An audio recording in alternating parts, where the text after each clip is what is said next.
Welcome to Sinful's Horror Stories. If you're new to the channel, please be sure to subscribe now for quality horror narrations on YouTube.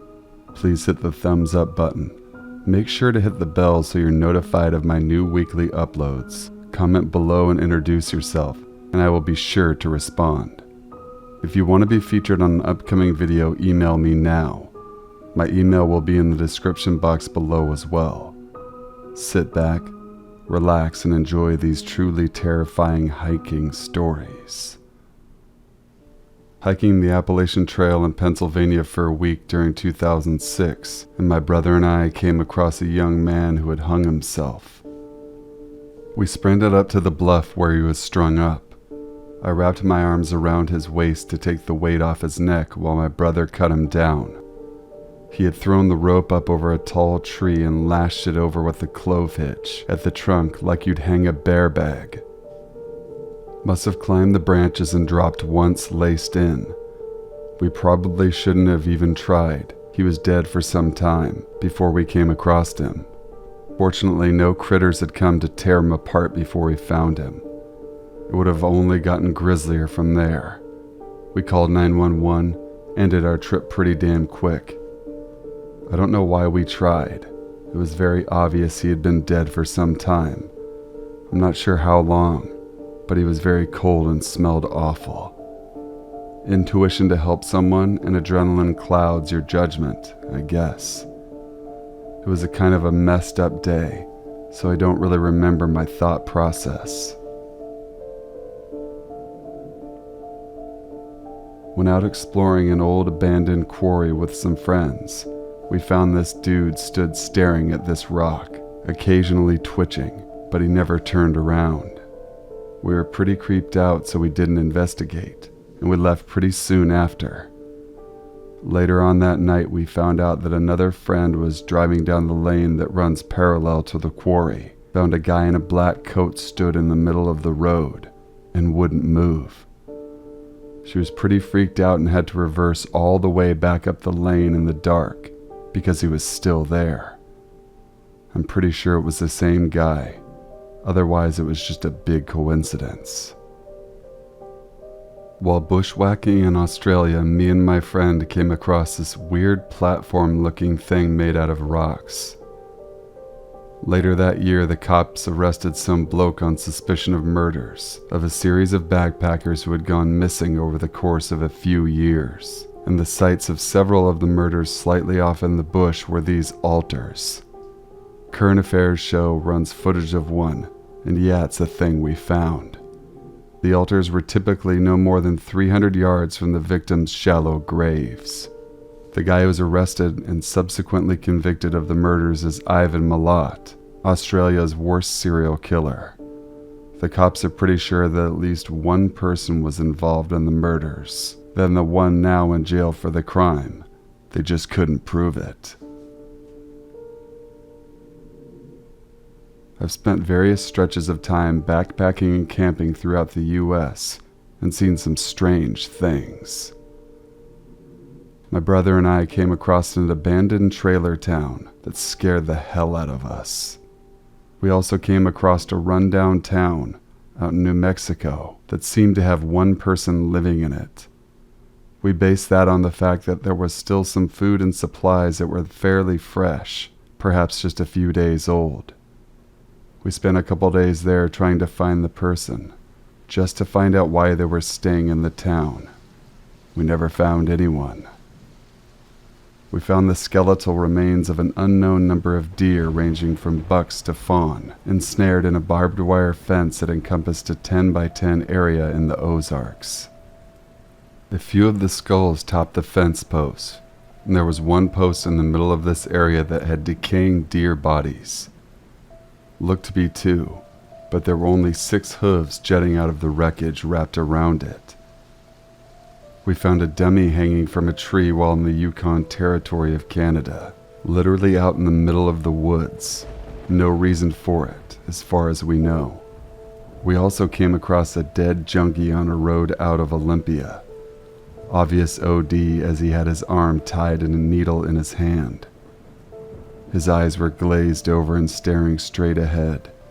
mouth slightly ajar. I took my young children to a cave not far from our house. It was a popular spot, but we had the place to ourselves. You can walk through it in about 30 minutes without too much difficulty. It has a tiny exit at the opposite end.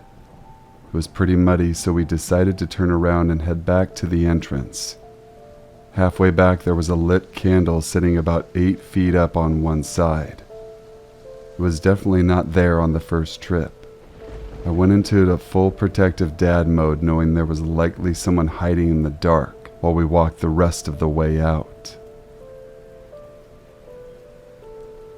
I was backpacking in New Hampshire and camped out for the night after a day hike. I wandered off from our fire to go take a pee and stumbled across a circle etched into the ground, with tuning forks surrounding the circle standing up straight. It looked like a creepy ritual circle, and it bugged me out, so I booked it back to the group. I was backpacking in Yellowstone above the tree line at about 10,500 feet. We are hiking on a ridge above a lake when all of a sudden we came across a horse skull.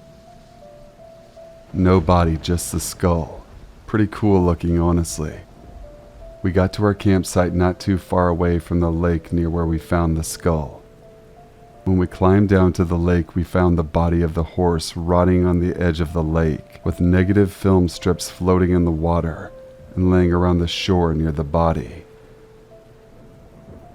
I wasn't hiking at the time, but when wandering in the woods one day in high school, some of us found a severed bull's head tied to a tree by the horns. It was about 5 or 6 feet off the ground. It looked like it had been there for days. I have no idea why someone would do something like that. Over the years, when I have told this story, many people haven't believed me, but it's as true as the sky is blue. Me and my brother were hiking out in our new backwoods. We had just moved into a new house, and we stumbled upon a small open grass field. In the center of it, there was a person with a blue jacket crouched over. We thought it was a friend of ours that we had recently met, so I ran out to meet. I did not have my glasses on, but I got pretty close enough to see it was a grown man leaned over the carcass of a deer, stabbing it with an unsharpened stick. He looked up and saw me. I was pretty freaked out, so I turned around and yelled at my brother to run. So we started to sprint as fast as we could back home. A cage, not like a trapping cage or anything, but something that could easily hold 5 to 10 average-sized people. I was hiking in the mountains just above the house I lived in at the time in Missoula, Montana. It took 45 minutes of walking, mostly uphill and without a path, to get to the spot.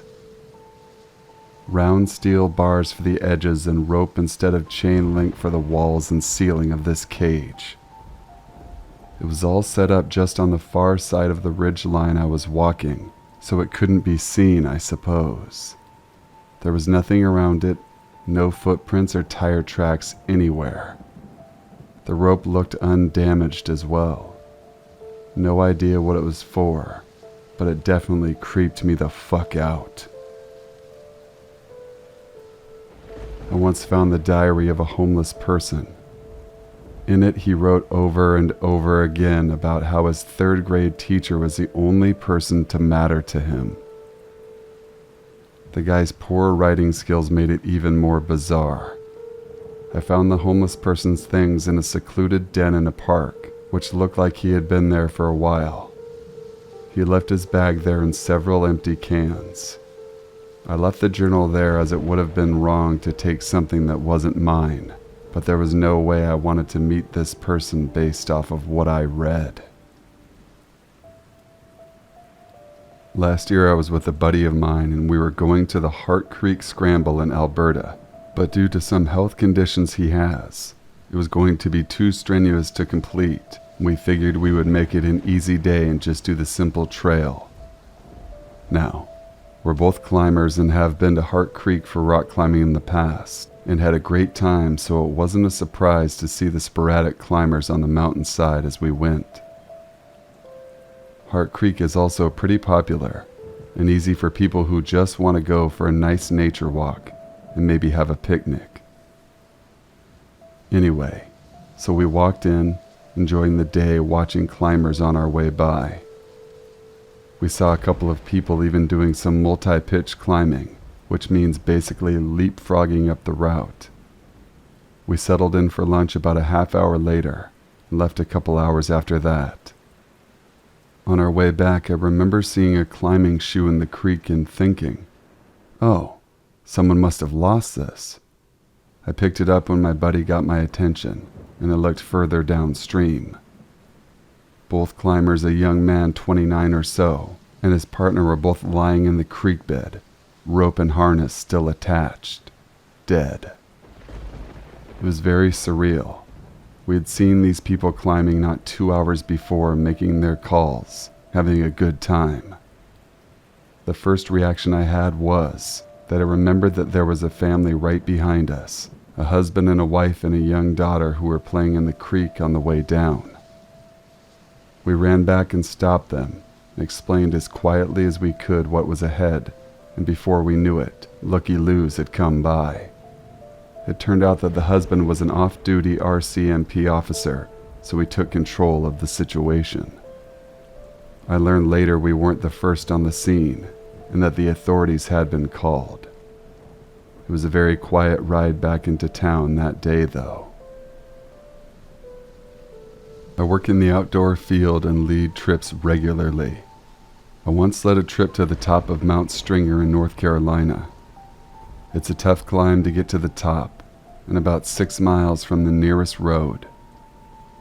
I was leading a group of 8 middle school kids and had one co-instructor. We were camping out on the top of the mountain, and it was a beautiful night with a full moon.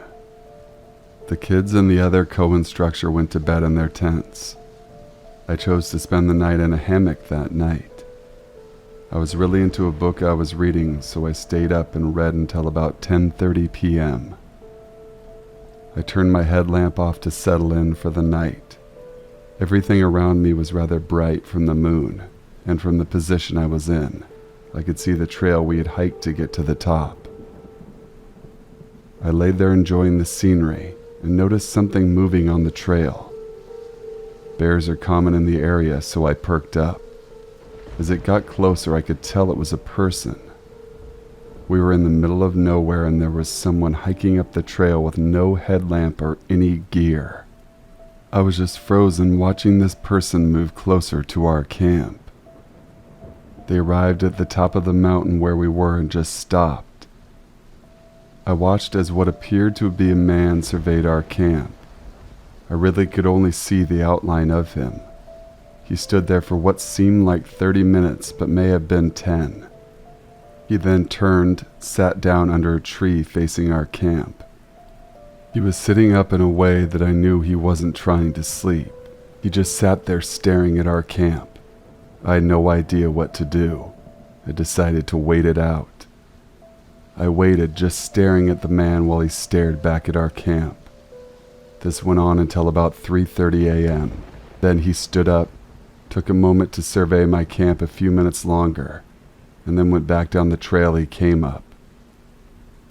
To this day, I have no idea what that was all about, but it freaked me out.